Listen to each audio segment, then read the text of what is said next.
the news, President Akufo-Addo back home after ECOWAS tour.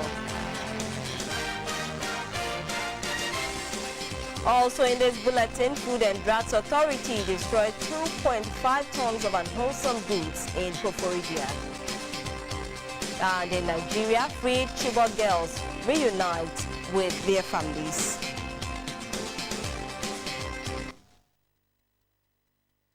Hello, good evening, and thank you so much for joining us. This is the news, and we are live on GBC24 and GTV. My name is Akpene Avo Ajaja. The President, Nana Akufo-Addo, has returned home from his second phase of touring ECOWAS countries to formally introduce himself to them as Ghana's president. The 6-day tour took him to Senegal, Guinea, and Cape Verde. Director of Communications at the Presidency, Mr. Eugene Ahin, described the trip as successful. The second phase of the President's tour was to introduce himself to ECOWAS countries and deepen bilateral relations with them. His tour also sought to give the assurance of his commitment to the ideals of ECOWAS. The President was welcomed back home by the Vice President, Dr. Mahmoud Bawumia, and other dignitaries. The Director of Communication at the Presidency, Mr. Eugene Ahin, said while in Senegal, the President received highest national honor. An agreement was also reached to share ideas in the oil and gas sector. As we know, Senegal has discovered oil and gas in significant quantities.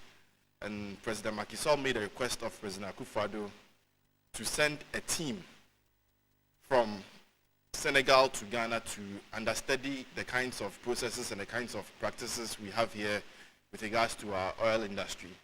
Our last country was Cape Verde. Between their capital, Praia, and Accra, there are no direct flights between our two countries. So the establishment of direct flights from Accra to Praia, the establishment of direct shipping links between our two capitals was also discussed. And to that extent, a permanent joint commission for cooperation has been established. Mr. Ahin said the President also reiterated his fight against galamsey. He means no words by saying that whatever it is, I mean, it's illegal mining.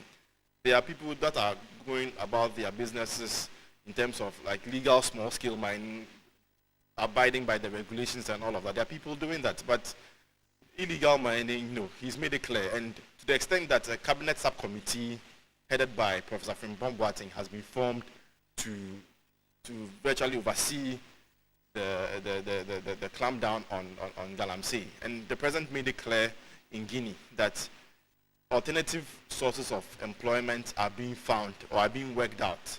Ghana and some ECOWAS countries have formed joint commissions in the areas of energy and trade liberalization, among others.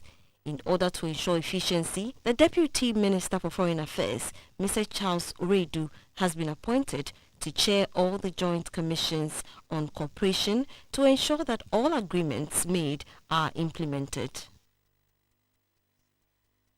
Let's move to the Eastern region now, where the regional office of the Food and Drugs Authority, FDA, and the Ghana Health Service have destroyed unwholesome goods at a waste disposal site in Koforidua.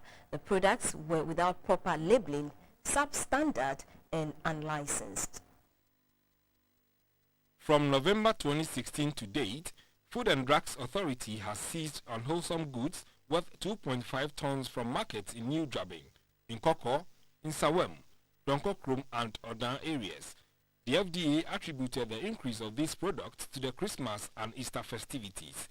The goods consist of food products like drinks, powdered products, chocolate and milk products, as well as herbal and orthodox medicines.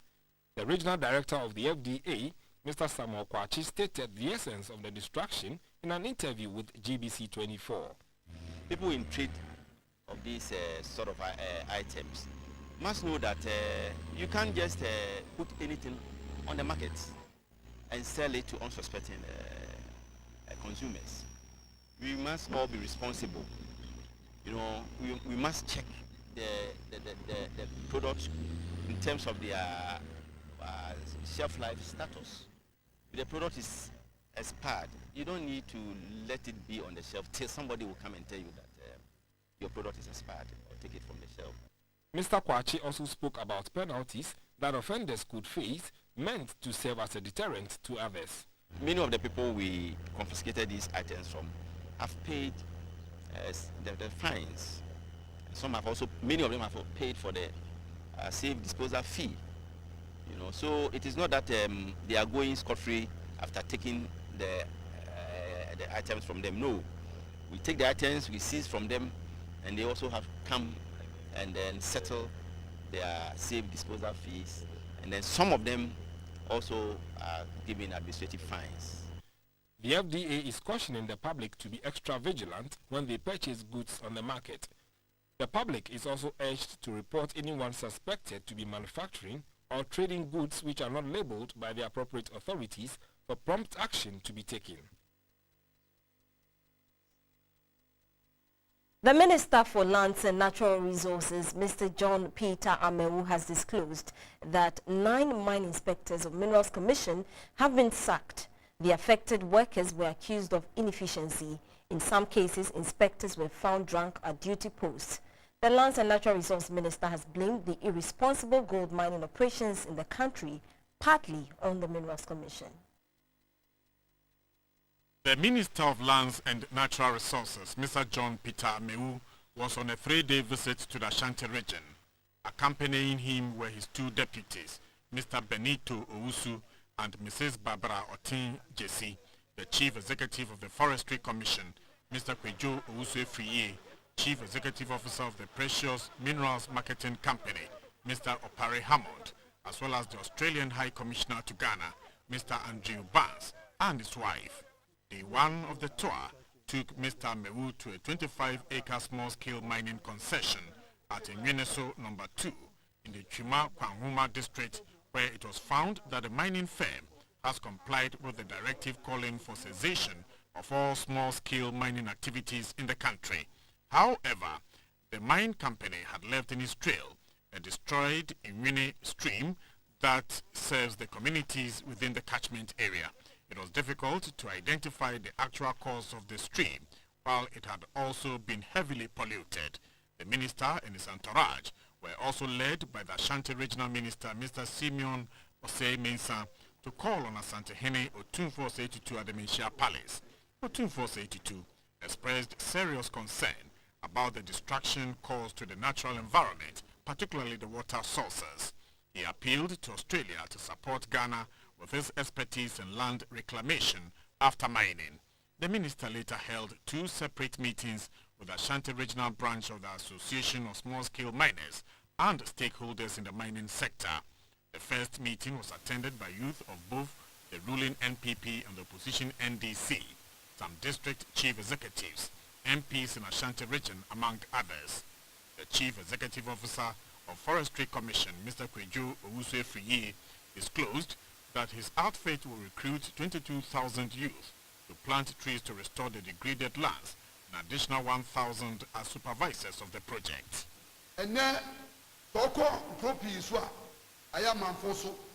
Today in Ghana, we have cut the forest to the extent that the forests look like savanna. Even the savanna is also being destroyed. The Australian High Commissioner to Ghana, Mr. Andrew Barnes, gave the government of Ghana thumbs up for the steps taken to sanitize the mining sector. When people are being forced to stop their employment in Galamsey and they find that they no longer have work, and so people start pushing back and they say this idea of stopping Galamsey is not a good one, we want our jobs back in Galamsey. I think that is the time for people like you to stand up and be counted. You've got to make sure that you provide the support to the government and argue with them about the need to stop Galamsey. The Minister of Lands and Natural Resources, Mr. John Peter Amewu, disclosed that 9 mine inspectors of Minerals Commission have been sacked for various employment offences. He announced the government will soon increase the number of operational officers at the Commission from the current 12 to an appreciable number, while more vehicles will also be procured to enhance its supervision and monitoring activities in the country. Currently, there is a complete halt on issuance of new licenses for a period of at least not less than 6 months. We have also banned all small-scale mining activities for a period of at least 6 months. If you have a license from the Minerals Commission, approval processes, recommendation from the Minerals Commission to the minister, and the minister grants you the authorization to go and mine, that doesn't make you a legitimate miner. Even the license you have is supposed to go through Parliament for ratification. That has not been done. In the second meeting of the day, members of the Association of Small-Scale Miners appeared in either red armed bands or the Ashanti traditional mourning cloth of black to signal the minister that they are serious about their call for the ban on mining operations to be lifted immediately. The Deputy Minister of Lands and Natural Resources, Mr. Benito Usu, said the ban on mining is to enable government to sanitize small-scale mining. However, the small-scale miners maintained their position, asking government to reverse the 6-month moratorium since they are deprived of their legitimate means of livelihood, while creditors continue to pursue them for the loans they took for the mining activities. They said if government fails to reverse the decision, they will go ahead with their planned street protests. Let's do something on education now. Government says the next computer school selection and placement system will have no room for protocol admissions. 30% admission quota is also reserved for qualified applicants from less endowed schools. This is to ensure that equal opportunities are created for all eligible students.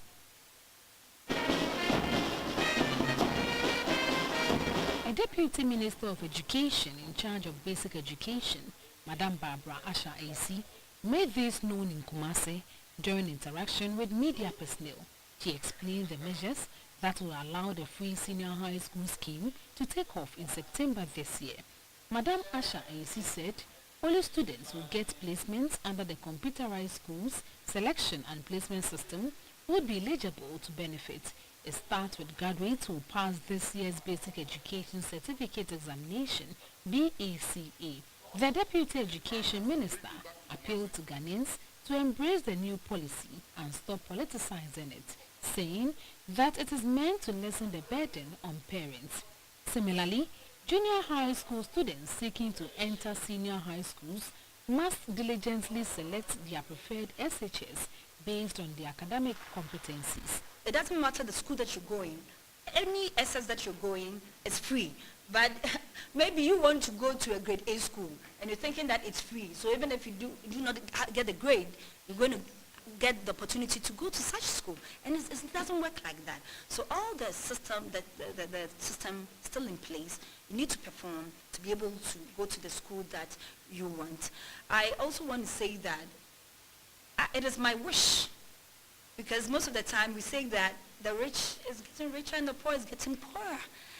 And most of the schools we consider grade A schools, you realize that the children that have the opportunity to go to such schools are children coming from well-to-do homes.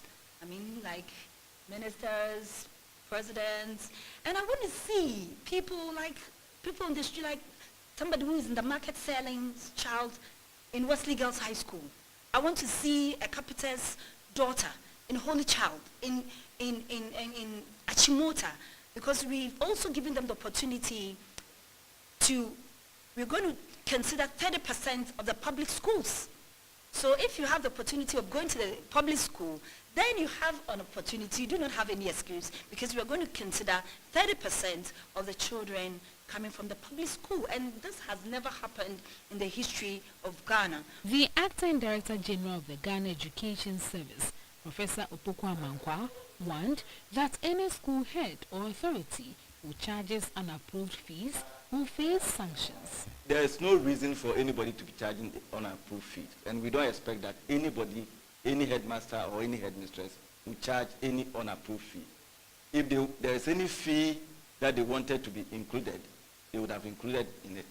Or as we go on, if there is a need for that, they will let us know, they will let the GS Council know. Then if they give approval, then you can charge. But when you have not been given any approval, you don't go on to charge any fee.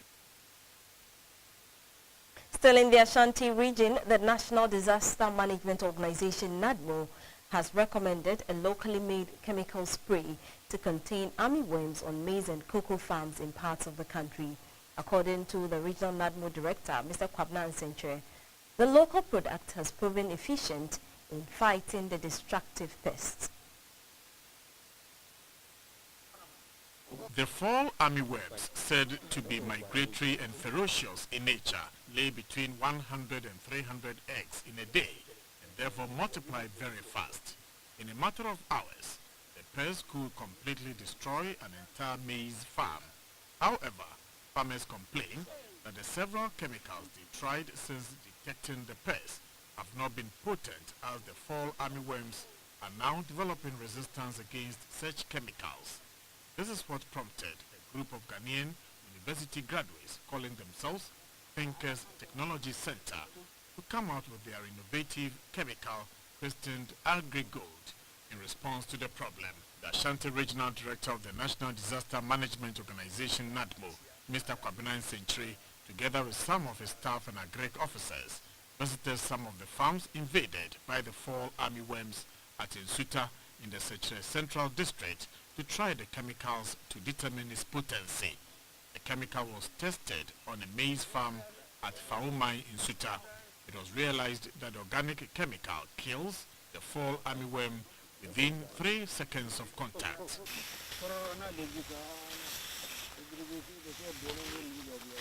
One of the manufacturers of the organic chemical, Mr. Kwesi Obuobi, explained that the chemical is purely organic and is therefore harmless to humans.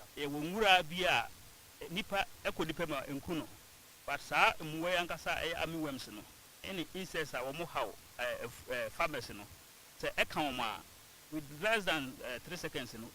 Neem Plus is a pesticide which kills these pests within 3 seconds. Neem Plus, intino, yaka kabum. Buy her one nutria, farmers nutria, say a digum one sono. I am mix one. A way to 15 liters of water. Milk. A good so less than 3 seconds. Now then, Abuanuye. May appeal to NADMO, any Ministry of Agric.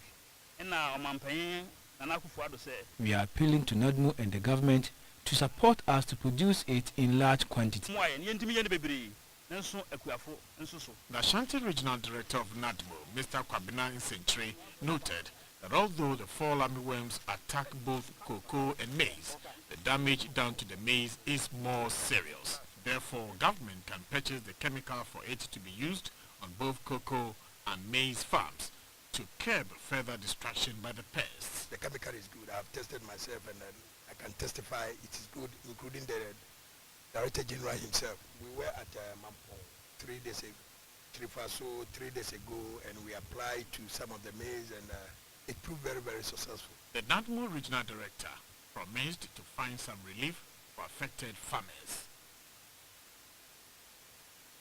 The Supreme Lions Club has handed over a solar learning shed built by the club for school children of Yachuvukokwe, an island on the Volta Lake.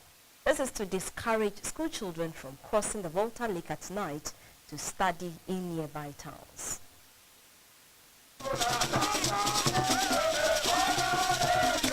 Yachuvukokwe, also known as Bodome, is an island community on the Volta Lake in the Sojaman district of the Eastern region, where school children cross the Volta Lake daily in boats to and from school. The Supreme Lions Club, a member of Lions Club International, which has been in the forefront of supporting the less privileged in society, saw the ordeal of school children on the island village. The club has put up a solar learning shed for the community to enable children to learn at night on the island without crossing the Volta Lake. The former president of the Supreme Lions Club, Mr. Wisdom Arito, initiated the project. Amen. We supported them last 2 years with life jackets and school uniforms. Then we realized that the children need a place to study. So we decided to build a solar learning shed for the people of Yachuvukokwe, so that their children, when they come back from school in the evenings, can have a place to do their homework and to also study and also keep up with their coursework. The solar learning shed was named after the late Mr. Nelson Agbesi, a former member of the Lions Club. His son, Mr. Ernest Agbesi, was grateful for the honor bestowed on his late father and pledged to support the club to help the destitute in the society. The current president of the Supreme Lions Club, Mr. Michael Percy Obakuma, said they will see to the maintenance of the solar learning shed. We've educated them on how to maintain it. We have 2 people here who can sit down, look at what's in there. We also have visitation. We come in every 3 or 4 months to check up on what the project. Some children spoke to GBC24. I like it. How you people will do this thing for us. I'm happy about it. In the night we can learn in it, so we have to tell you people that may God bless you for the good things you have done for us, and it will remain every day.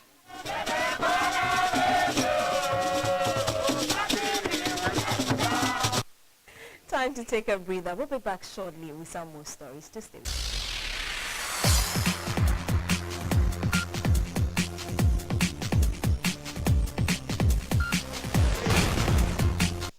In sports, the ladies division of the Greater Accra Volleyball League continues to produce interesting results. In one of the match day 5 fixtures, Osu Youth beat rivals, the Lord of the Wings, by 2 sets to 1. It was an action-packed encounter at the Owak Sports Stadium in Accra when one of the matches in week 5 of the Greater Accra Volleyball League was played. It was between the home side, the Lord of the Wings in the green jersey, and Osu Youth.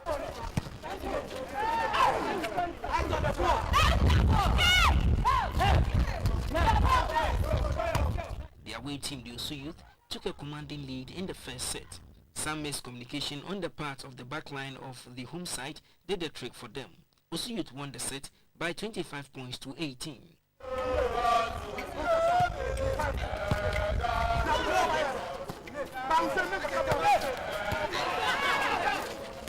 The Lord of the Wing side got their grooves back and battle. It was intense as both sides gave their all. The home side got the better of the exchanges to win the set by 25 points to 23 and level the scores at 1-1. The action continued in the third and final set. The Osu Youth side dominated as they made movement on the courts difficult for the home side. The ding-dong battle ended 25 points to 14 for the Osu Youth side. The win moves them to the 5th position on the league log with 1 outstanding game.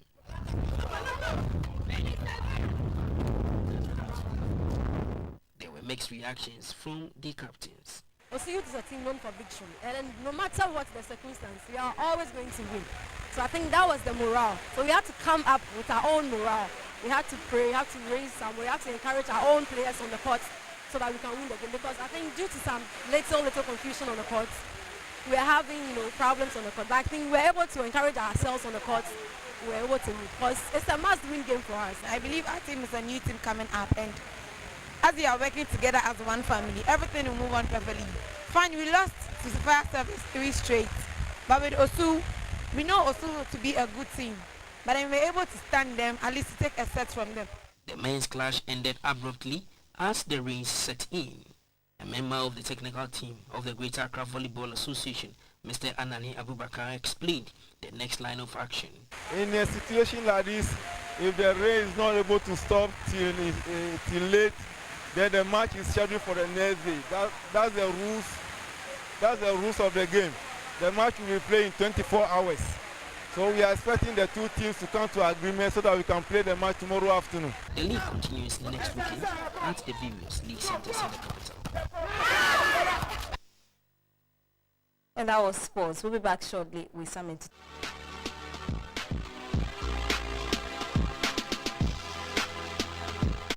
Welcome back to the news. In the arts and entertainment segment, hip-hop artist Shy Me, after a long break, is back with a single.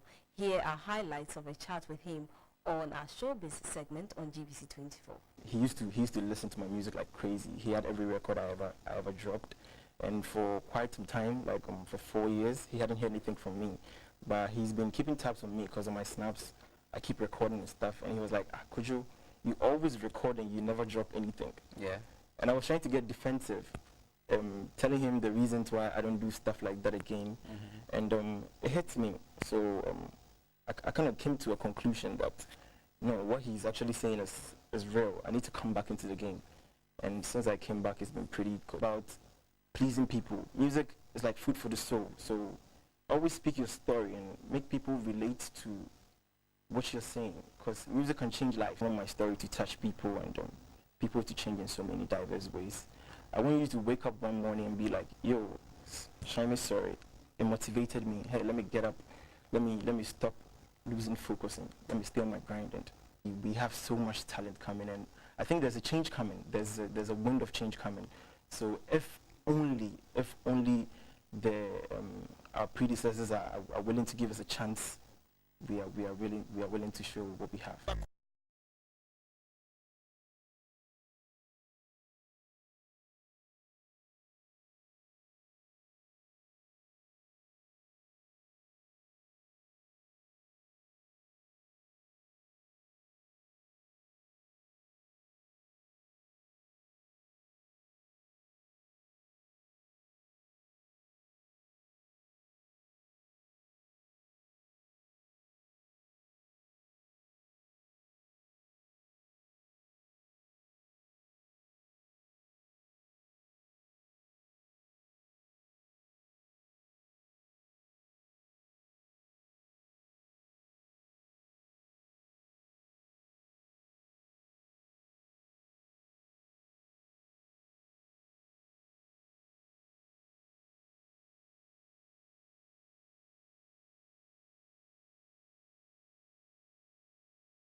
Ridomel Gold Plus. Spraying technique. Spray your cocoa pods with Ridomel Gold Plus to protect your harvest from black pod. To get a good harvest, you should use Ridomel Gold Plus every 4 weeks from the start of the rainy season until September. The best time to spray Ridomel Gold Plus is early in the morning before 11 a.m. Later in the day, the change in wind direction may blow the Ridomel Gold Plus away from the pods and pollute the person spraying. Spray the Ridomel Gold Plus onto the cocoa pods. Spray each pod from the top of the tree to the bottom of the tree. When you have sprayed all the pods on the tree, move on to the next tree until you have sprayed all the trees on your farm. Remember to use 150-gram sachet of Ridomel Gold Plus per each tankful of water and 6 50-gram sachet of Ridomel Gold Plus for every acre of your cocoa farm. Keep watching the weather report and I'll see you same time right here only on GTV. You have a good night. And that's how we end the news for now. We'll be back with a late edition at 10:30. But coming up shortly is Talking Point, and we are discussing the National Policy Summit. Do stay with us.